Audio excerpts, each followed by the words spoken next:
Settima serie 200 d'orso assoluti. Alla 1 Simone Paolona, alla 2 Nathan Tristan Lind, alla 3 Mohamed Ragranzi, alla 4 Tommaso Cerpelloni, alla 5 Luca Scaramuzza, alla 7 Marco Sponga.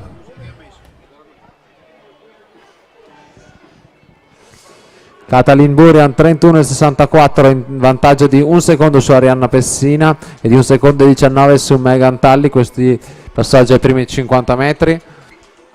Miglior serie 200 d'orso assolute, record della manifestazione 2,17,61, edizione 2015.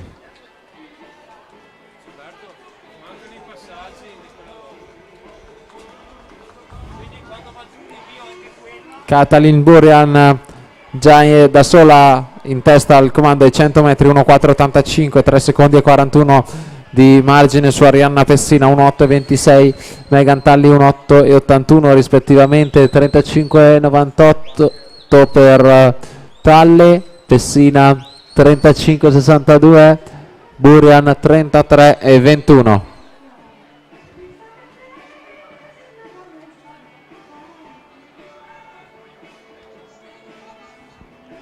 (150 metri) Katalin Burian in testa 33,61. Tendiamo il passaggio. Arianna Pessina 6 secondi e 03 è seconda, 36,23, però Zoe Massetti in questo momento è terza a soli 40 centesimi dall'atleta varesina. Zoe Massetti 36,01. Andiamo a vedere l'arrivo ormai in solitaria, altro record della manifestazione che va a cadere ad opera di Katalin Burian, 2:10,97, nuovo record della manifestazione.